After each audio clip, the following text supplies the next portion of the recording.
Welcome back, friends, to Orchos Tzaddikim. We're in day 62, chapter on Simcha, on joy.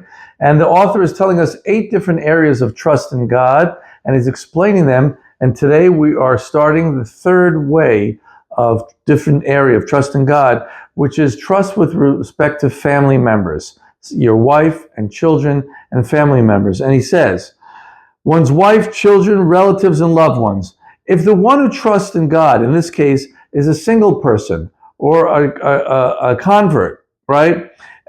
Somebody without a wife, relatives, or friends, let him take God as a relative and a friend. I mean, let him just connect to God.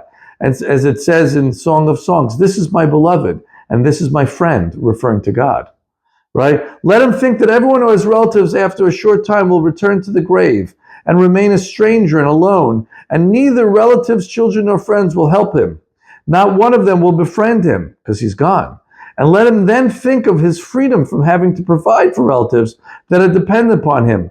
Let him consider this as a benefit. For if he were occupied with the affairs of this world, meaning taking care of others, he would have to exert himself even more and have no rest.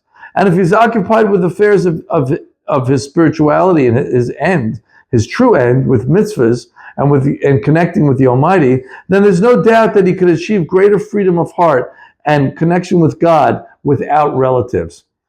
Powerful, right? He's saying that don't think that you're alone and you're bad off. No, the Almighty's with you. He's your friend. He's your relative.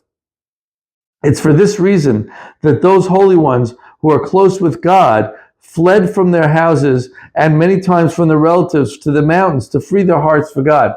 There is a concept, and certainly in historically the Jewish people, that many people would go what they call into gullus. They would exile themselves just to really connect with God. They'd come back, but they needed certain time to be free from their surroundings, right? It's generally not our way today, but historically many Jews have done that. And there are many books written about it.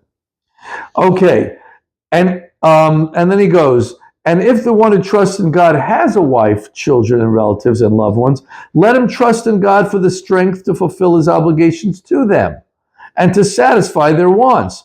Let him trust that his heart will be whole with them and that he will show them the proper paths in divine service. Not an expectation of profiting from them for this, or of them honoring him for having shown them the right path, and not to lord over them, but only for the sake of fulfilling the Almighty's commandments, right? You're guiding them in the right paths because it's the right thing to do, not to get kickbacks in any way, shape, or form. Let him think that he's one of God's messengers to teach his relatives and loved ones, and let him not take credit for this, nor flaunt himself before them. And if he needs something from his relatives and they supply it, let him consider let their God's messengers to supply his needs, and not trust in them at all in the end, but know it's coming from God. And if he asks something of them and they refuse him, let him not hold it against them, but let him think that Hashem has many messengers to fulfill his needs. So I want you to ask yourself as an exercise, how can you see that you've been one of God's messengers for one or two other people in the world? Now, you're really his messenger for a lot more than that. But I want you to see, how could it be that you actually been one of God's messengers, perhaps unwittingly, but absolutely, to one or two people, in the world? Something to think about. Have a great day.